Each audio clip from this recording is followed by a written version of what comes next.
Ethiopian Dutch endurance runner Sifan Hassan completed a remarkable treble at Paris 2024 to become the first woman to medal at the 3 longest races at the same Olympic Games. Hi, my name is Sifan Hassan. I'm an athlete from Netherlands.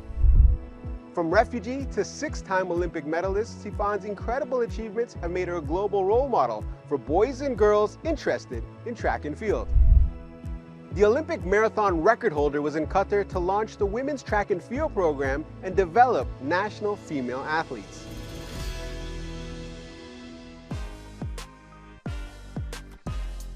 Hi Sifan, thank you for joining us on The Dialogue. Thank you for inviting me. Thanks so much. So you're an endurance runner, I'm an endurance walker. Hopefully we can meet somewhere in the middle. That's good. Okay, let's try it. Sifan, you won the 2019 World Championships in the 1500 and 10,000 meters right here in Doha. Now you're back as a 6-time Olympic medalist. Why was it important for you to return as a Qatar Foundation ambassador to launch a new program to inspire young girls? Because I really like to help people. I want to share my experience to the Qatar women and to female, to younger female, or to the older also, especially, you know, this young female, one day they're going to grow up, they're going to become a mother, you know, to guide a children, whether they have boy or whether they have girl. So if the female is live a better life, have more self-confidence and more stronger, more healthy, and they will also make the new generation give us a better life, have healthy lives. Now you just took home 3 medals in Paris and set an Olympics record in the marathon. You ran the 5,000, 10,000 and marathon, which is rare because of the short recovery times and of the 3 longest races. Why did you put yourself to that challenge? I mean, I'm very curious person. I like to challenge myself, and this is very tough, and more than the physical, it was really mind toughness, because the physical you can exercise make you perfect, but the mind is always what block you, because they think, oh, she's killing me or she's putting me in danger. They always block me up, and that's why I was so nervous. I was really scared.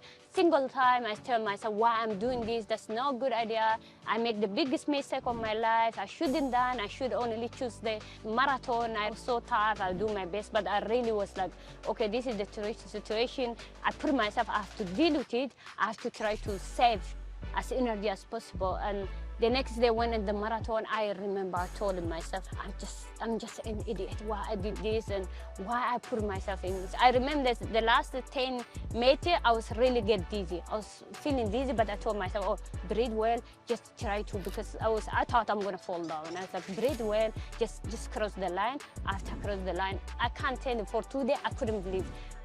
It's more than the win. I was like, you know, I was released. That's like all the stress was, alhamdulillah. I was like, every single time I open my eye, I think it's a dream, you know. In Paris, you famously won the hijab to accept your gold medal at the closing ceremony. What message were you trying to convey? I didn't done because I will get the attention of the world. I didn't even care it. I don't know that people even look at. But when I see in the world that the next day become crazy, and I was like, it's really people are so suffering for hijab, and let people just wear wherever they want. If they are comfortable, I'm comfortable with it. If they are comfortable, they will let's wear and don't put them down. I wanted the Muslim girl, no? See, she's hijabi, she's strong, she's Olympic champion, she's tough. I wanted they learn from, I wanted the exercise, and I wanted to work hard, they are strong, they have self-confidence, they can follow that dream, you know? They can do anything. Like most athletes, you've had your shares of ups and downs. In fact, you were even considering quitting after Rio 2016, but you came back stronger. What lessons can be learned from perceived failures or setbacks? To me, I really learned from myself is like, don't quit, and you don't know, because the future, no one can read it, what's going to happen tomorrow. Of course, we're going to have up and down. I like to try. I mean, I'm nervous, I'm very nervous, but it's not like I'm tough or I'm special, but I really like to try new things. As young, I really have very difficult.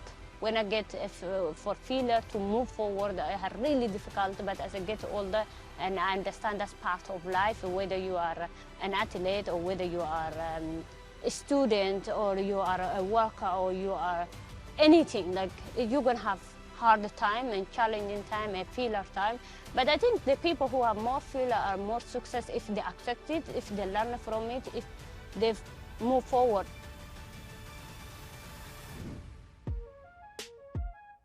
Sifan, you grew up in Ethiopia, raised by your mother and grandmother, with such strong role models in your life. Is that where your commitment to inspire young women came from?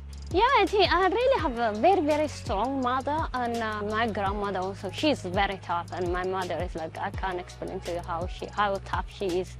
And I think the other reason also because as a child, when I was like 60, I moved to the Netherlands. I lived life being independent and living by myself, and then after a couple of years I moved to US. I think also I have really a lot of experience at the world, you know, seeing a lot of different of the world and seeing different culture and seeing different people, and that makes me more strong. Now, you arrived in the Netherlands alone as a refugee at 15 years old. So arriving in a new continent as a teenager, what was that like? That's really the toughest moment for me, because as a young, you need some guidance. You need some tell you what is this is the right path, this is the wrong path. Do this, do that. It's just the moment I feel really sad, you know, safe and hard, you know. I grew up in the village, but when I come to Netherlands, it is winter. It's every door is closed. I'm very outdoor person. I really get depressed. I get sad, and so I ask them to do sport, and every sport was like, you have to pay money. I was young, I don't have that much money. And they told me, oh, run, it doesn't have cost, you don't have to pay money. I was like, oh, I love running.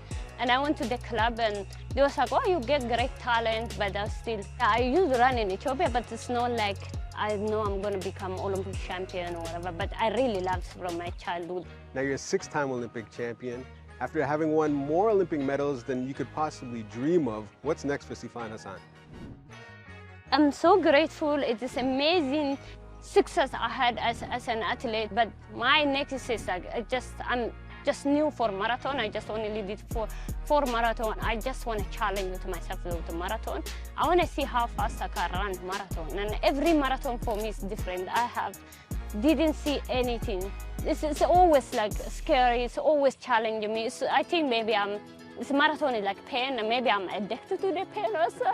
You're addicted to the pain, and you're addicted to winning. You got 6 Olympic medals.